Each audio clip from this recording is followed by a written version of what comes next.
Starts, like, I grew up in church, you know what I mean? I grew up in like a family that went to church every Sunday, and for us, it was kind of like a traditional thing, you know? It was like the right thing to do, you know? We went to church every Sunday. So my stepdad, he started leading us into Thursday night Bible study. We would have Bible study every night, every Thursday night at my house. And like, and I remember just sitting there one night, this was like June 2000, I had just graduated high school. I'm talking my age a little bit, but June 2000, I had just graduated high school, and my stepdad looked at me, he was like, you know what, Alvin? He was like, God's telling me that all of the rap music that you're into, he said, soon you're no longer going to have a desire for it. And I was like, okay. You know, I kind of thought about it, I was like, what is he talking about? Like, he don't know what he's talking about. You know, like, that's literally what I was thinking in my head, because not only was I like, you know, obsessed with rap and hip hop music, like I would go to the record store like every Tuesday, like that's when all the new music came out. I would go there and buy like 2 or 3 albums at a time. And so when my stepfather said that, I was just like, okay, whatever, you know what you're talking about. So lo and behold, 3 months later, October 2000, the group that I was in at the time, I was in this rap group called Live Rounds, and like, our whole theme was guns. It was about live rounds for guns. And like, all we rapped about was pretty much guns and drugs, and we had a chance. Somehow there was this record executive that like found out about us. We had never did anything, but like, he was like a friend of one of the guys in the group, his brother, if you guys can follow me. But he came to our house when we would make our beats and make our songs, and he was like, you know, I heard about you guys. You know, I want to see what you got. So we performed for him right there in the living room, and like he fell in love with like our group. And he's like, you know what I'm gonna do? So I want you guys to come rap at this club. I'm gonna give y'all a chance to rap at this club. And you know, in the area where I was from, it's about an hour away. And it's like this was a huge deal. You know, he was like, if you guys do a good job at the show, I'll maybe see if I can get you guys a record deal. So, you know, like you telling a bunch of 17, 18-year-olds that like we were like super excited. Like, I remember we sat on the front porch and we were like, man, like, I'm gonna get a Benz, I'm gonna get a big house. Like, we were already dreaming, we hadn't made nothing, you know? But, so, like, you know, he was like, I want you guys to go to the studio. This was Tuesday, and the show was supposed to be Thursday. So he's like, I want you guys to go to the studio tomorrow, record the song. There's one particular song he wanted us to perform.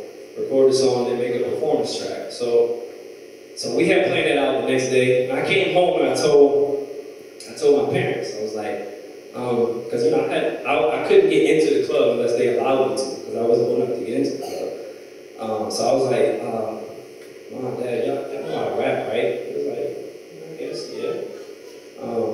Well, we got this opportunity to go to this club and do a show. Depending on how we do, we make it a record deal. They're like, hold on, slow down. What do you mean go to a club? You're not even old enough to get in the club. I was like, well, you know, the guy's supposed to escort us and give us a wristband so they know we're underage. And he said, you know, they said, and what are you rapping about? Like, so I'm like, stuff. You know, like, they said, well, it's like, let us hear some of your rap. So I had to think of the cleanest rap I had. Like, because almost every rap I had literally had curse words in it. So I had to think of like a clean version of any of my songs, which I don't know if I had maybe one. And they said, well, you know what? We don't really like the idea of you going to the club and doing all this, and, you know. But they said, you know what? We want you to pray about it and ask God what He wants you to do.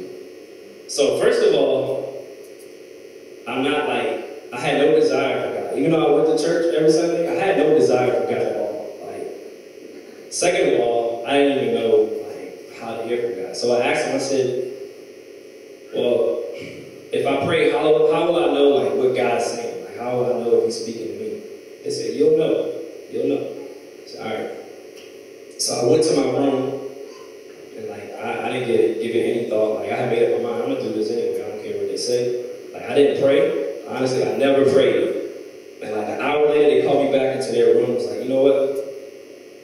God is like, no, this is a trap. It's like, this is a trap for Satan to snatch your soul. Like, and then they said, but you know what? You're out of high school now. We want you to start making decisions for yourself. So we want you to pray and ask God. So I said, all right, and I still didn't pray. But it's so funny because God can still get a hold of you even though you're trying to run from Him. And like at that point in my life, I was trying to run from God. I was trying to get away from Him. And I remember even I had got accepted to a Christian college. And it's funny, I didn't know it was a Christian college. I just applied to the college. And I went to visit it. This was a few weeks before all this happened, but it was just showing me things that God was doing. I went to visit it, and like me and my boy were like, man, this is a Christian school. Like, we're not going here. Like, we're gonna corrupt the school. Like, and it was funny. Like I was trying to get away from God, but He was still like trying to get my attention. So the Wednesday came. The studio session just failed. Like I don't know what happened. We couldn't get the studio session. So therefore, the show was canceled, and we tried to plan it for next week.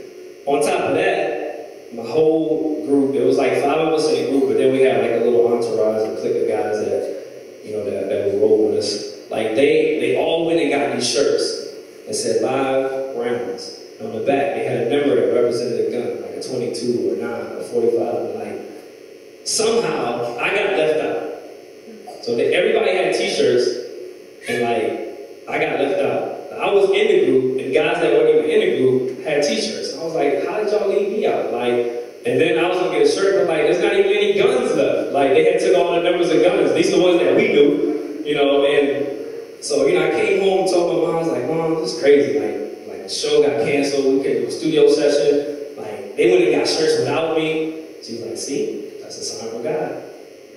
Like, Mom, whatever. That's whatever. It's just not happening. Like, I couldn't see that. Like, things were starting to happen and God was trying to pull me away from this. And so, Saturday came, and I'm riding down the road, and I see, just to give you a little bit, before I came to England, I was in a rap group, and I was in a group with one other guy. So I'm riding down the road, and I see this guy jogging, and this is the guy that I went to high school with. He graduated a year before me, so I hadn't seen him in a while. But I started rapping with him when I was like 19th grade, and he kind of really helped me a lot, and coached me as far as rapping and stuff.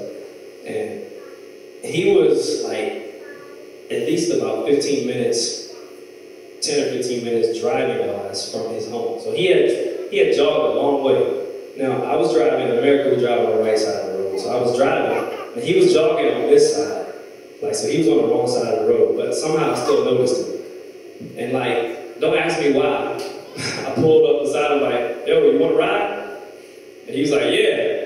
So he's out jogging, but he's like, he wanna ride. So it's weird, but this is how God did it. So he gets in the car, and we just kind of catching up, and I was just like, yeah, man, we got the group, man. We about to do this show, we about to blow up, man. Like, you should hop in the group. Like, if we blow up, I want you to blow up, And he was like, nah, man, that's okay. I was like, what do you mean? He's like, well, he said, man, I've been going to church, I gave my life to God.